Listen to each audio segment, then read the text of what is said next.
tèmi ṣàlàáfíà lè wà gẹ́gẹ́ bí èmi náà ṣe wà lénìí. A kú etí ìgbọ́ ti Alhaji wa Taiwo Hassan Ogogo. May his soul rest in perfect peace. Kò jù báyẹn náà lọ.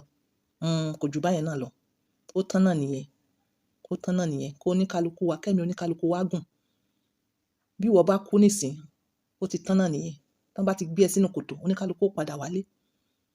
Ó kù ẹbí, ó kù ará, ó kù ìyàwó, ó kù àwọn ọmọ tó dùn dáadáa ló kù tí wọ́n mọ̀ dárò. Ó ti tán náà nìyẹn, ẹsẹ̀ mẹ́fà ni. Ẹ̀yin tèmi, bí mo ṣe ń sọ̀rọ̀ yìí, ohùn mi lẹ̀ ń gbọ́. Ṣàlàáfíà lẹ wà gẹ́gẹ́ bí èmi Hajia on point by 2 ṣe wà. Ẹ wo past videos mi kẹ́ lè mọ̀ nǹkan tí mò ń really sọ lálẹ́ bẹ́ẹ̀ nítorí nǹkan tó ṣẹlẹ̀ yìí, nǹkan tó bà wá nínú jẹ́ gidigidi ni, tó bà mí nínú jẹ́ gidigidi. Because Alhaji wa Hassan Ogogo, ó jẹ́ àwòkọ́ṣe, ó jẹ́ èèyàn tí mo máa ń really wò tí ọkàn mi máa ń balẹ̀ pé yes, ọkùnrin rèé, agùntàṣọ lò, black and shine, handsome. Inú mi máa ń dùn pé yes, a ṣì ní àwọn èèyàn gidi dáadáa nínú Yorùbá film industry. Wọ́n sì wà o. Èmi ò gbàdúrà kẹ́ni kankan kú mọ́ o. So therefore, ẹ mójútó ara yín. Ẹ̀yin tèmi, ohùn mi lẹ̀ ń gbọ́, ẹ wo past videos mi kẹ́ lè mọ̀ nǹkan tí mò ń really sọ lálẹ́ yes. So ìwọ tó bá fẹ́ follow mi kó mọ̀ ní tó fi ń follow mi o. Ẹ dẹ̀ lè pè mí fún 1 or 2 or more hours. Ìlera làgbà, mọ́ dàgúnlá. Ohùn mi lẹ̀ ń gbọ́, ẹ dẹ̀ máa rí mọ́mì wa from our description bí wọ́n ṣe bèrè lọ́wọ́ wọn náà, àwọn jẹ́ àbúrò Alhaji wa Taiwo Hassan. Ẹ̀yin tèmi, mọ́mì yìí sọ̀rọ̀ gan o. Mọ́mì yìí wọ́n sọ̀rọ̀ gan. Ẹ jọ̀ọ́, tí wọ́n bá parí ọ̀rọ̀ wọn, màá fi ilẹ̀ máa gbọ́ nǹkan tí wọ́n sọ. Dẹ̀ máa wá padà wá láti expatiate. Tí mi bá expatiate, ẹ ní understand. A lè gbọ́rọ̀ báyìí kakàn dákẹ́. Wípé ẹnìkan lọ gbé owó àbúrò rẹ̀ bẹ́ẹ̀. Ló bá yẹ sílé ìgbìmọ̀ náà lọ ṣù. Ló bá rìn mọ́mú gan. Ẹ̀tọ́ máa ti gbádẹ́ ní ilé ìgbàgbọ́ ìgbógun ọ̀gá ni. Ẹ̀tọ́ máa wọ̀ sí. Ẹ̀tọ́ mọ́lé, ẹ̀fẹ́ gbà.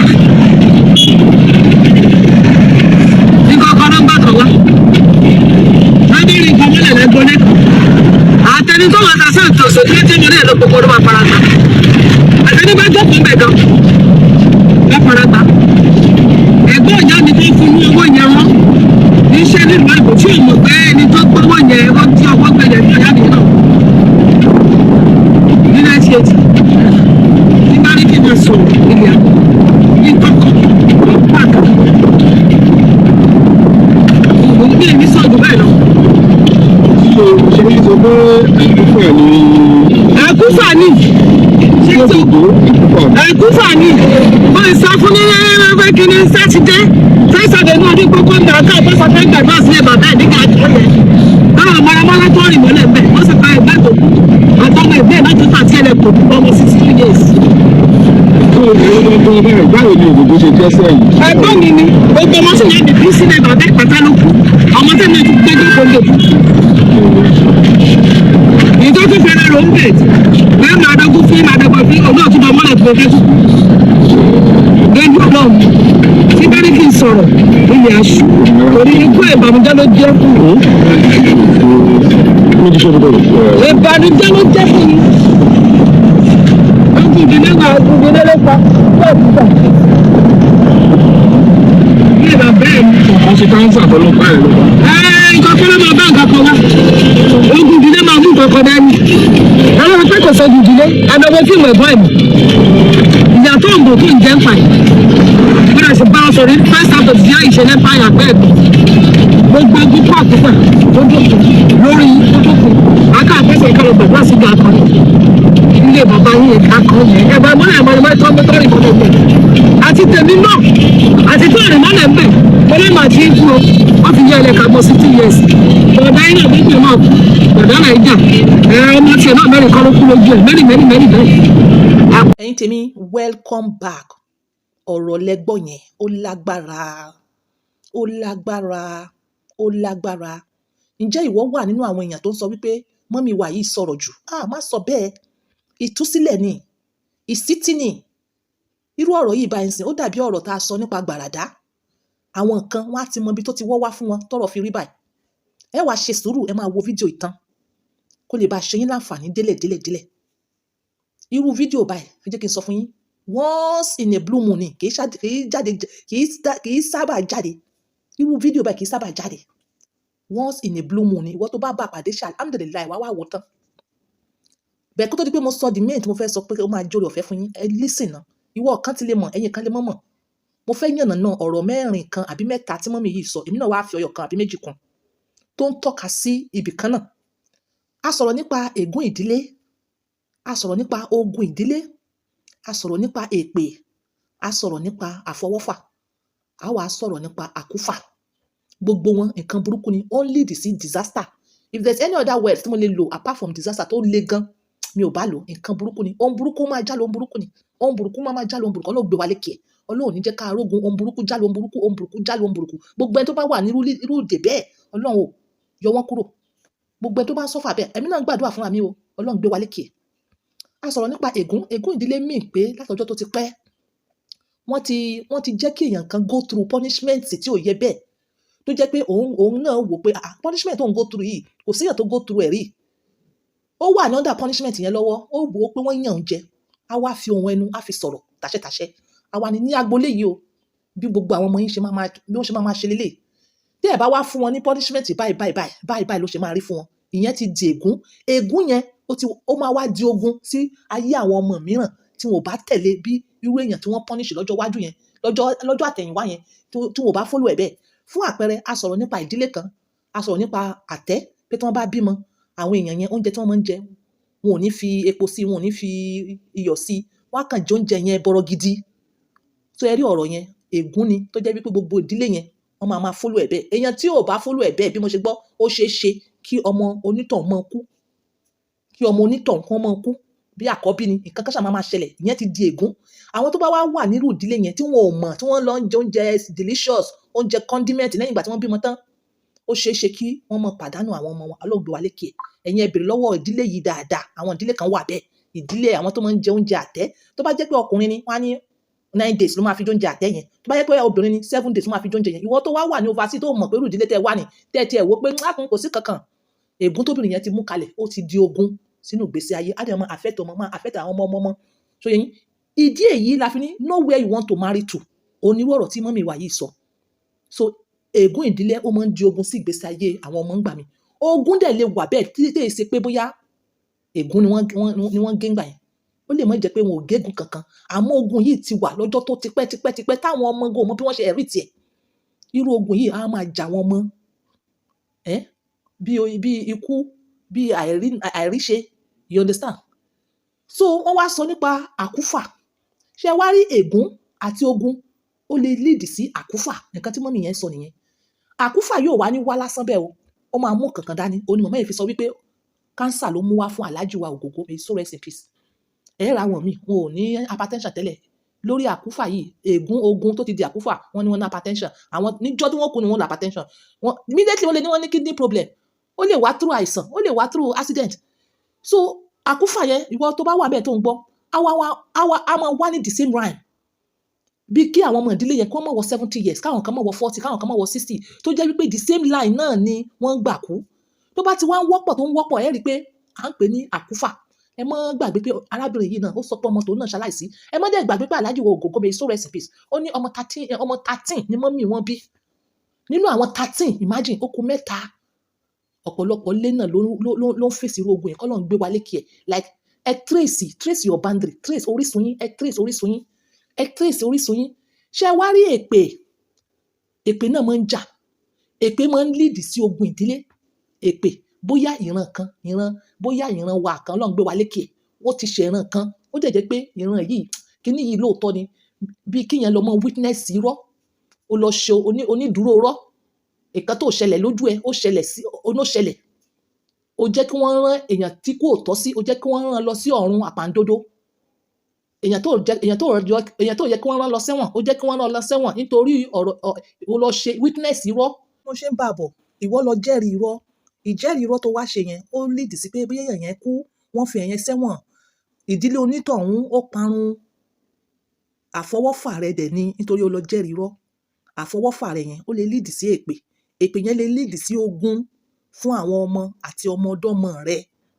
Do you understand? Bí kíní yẹn ṣe leak, bó ṣe lead síra wọn nìyẹn. Ṣó yé yín? Eléyìí a fi ń ṣe ìmọ̀ ni, a fi ń kọ́ ẹ̀kọ́ ni. Bí mo ṣe wá explain, ìwọ tó wá lè mọ̀ jù bẹ́ẹ̀ lọ. Do you understand? So bẹ́ẹ̀ mo fẹ́ kẹ́ ẹ rí pé bó ṣe ń lọ lélẹ̀, bó ṣe wọ̀. Mi wá sọ wípé nǹkan tó ṣẹlẹ̀ sí the life of family Ògògó leléyìí o, èmi kàn try láti sọ wípé bí ìyá yẹn ṣe sọ ọ̀nà tó gbà lélẹ̀, and which many families are going through this. Identify your problem and know bó ṣe máa tackle ẹ̀. Identify your problem, dá ìṣòro ẹ mọ̀ kó lè mọ̀ nǹkan tó ń ṣe ẹ́. Ṣé ègún ni, ṣé ogun ni, ṣé èpè ni, ṣé àfọwọ́fà ni?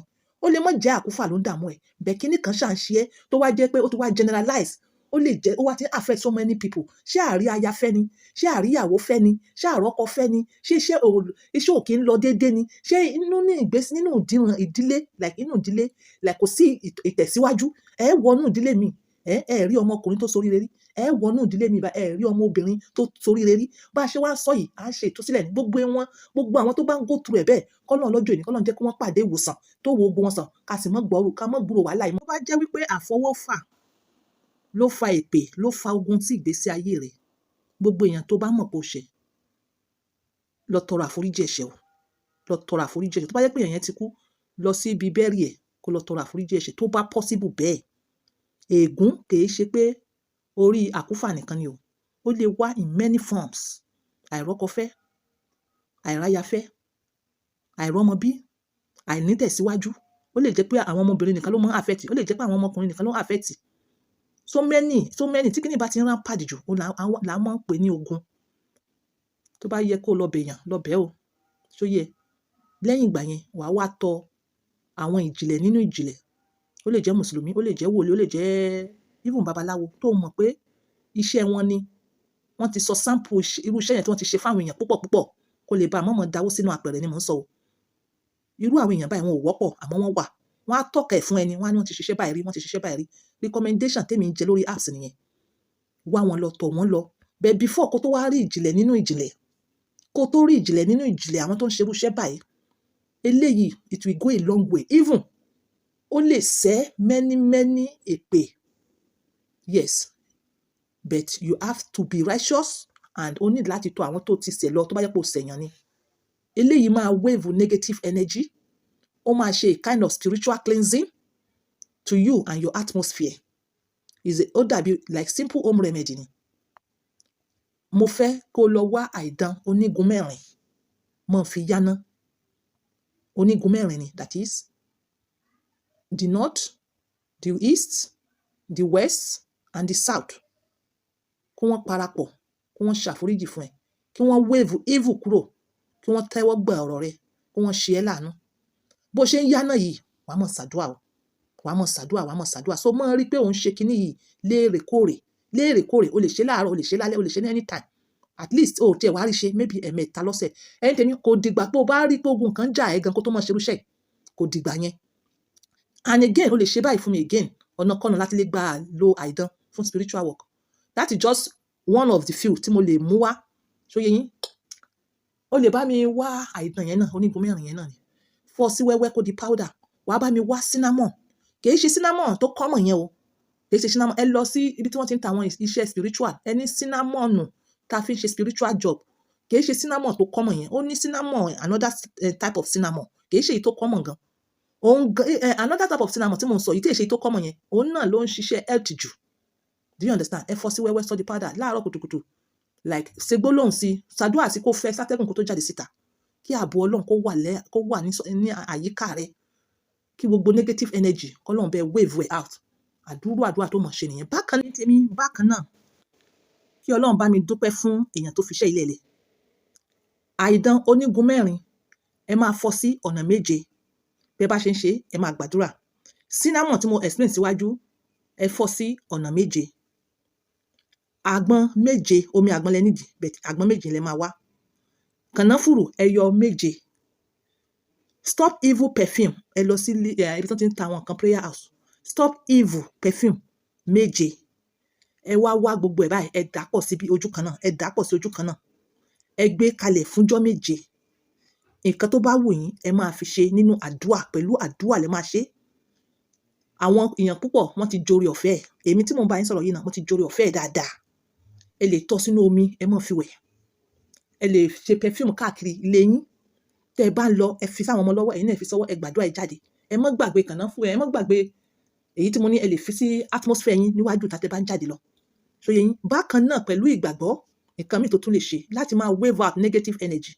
Òun ni pé ó lè wá iyọ̀ iyọ̀ yes iyọ̀ tó bá rí sea salt perfect bó o bá rí sea salt ordinary sea salt gbé síbi ẹ̀gbẹ́ bẹ́ẹ̀dì ẹ̀ kó máa change ẹ̀ maybe 3 days 3 days at least 3 days at most 7 days kó máa change iyọ̀ yẹn ìyẹn kó máa dànù àbí kó máa lọ dà sí bólà kó mọ̀ pé ìyẹn ò ní negative energy tó withdraw kúrò so ó tún wá fi mí sí as positive energy kí yẹn kó mọ bẹ́ẹ̀ draw away the negative energy or wá mọ da negative energy yẹn nù maybe every 3 days or every 7 days so yẹ ẹ bẹ́ẹ̀ yẹn eléyìí tí mo sọ yìí ẹni àìjẹ́ ti ń ṣiṣẹ́ spiritual àwọn oníṣẹ́ spiritual ló mú kalẹ̀ kọ́lọ́n bá wa dúpẹ́ fún wọn like èyí tí mo mention fún yín èyí tèmi náà ń lò tí mo rí àpẹẹrẹ gidi ni ẹ̀yin náà ẹ lò kò séèyàn tí ò lógun o kọ́lọ́n gbé wa lékè ogun kọ́lọ́n gbé wa lékè ogun kọ́lọ́n gbé wa lékè ogun ìdílé àwọn ẹlòmíì ọkùnrin ibẹ̀ lórógo ìdílé àwọn ẹlòmíì àwọn obìnrin ibẹ̀ ní kọ́lọ́n ṣàánú gbogbo wa ọ̀rọ̀ mi ò jù báyìí lọ ní tèmi if you know you know if you know kó sọ wípé ájíà kí ló tún dé try and you see ìgbésí ayé gidi mọ́ doubt ẹ̀ o mọ́ doubt ẹ̀ mo sọ fún ẹ pé mo ti jorí ọ̀fẹ́ kí Ọlọ́run tó mú ẹ kó àwọn àjígìjàgà àjágàjíìgì ó yẹ kó yí ẹ náà eléyìí náà mọ́ lò lọ bẹ́ẹ̀ ire o.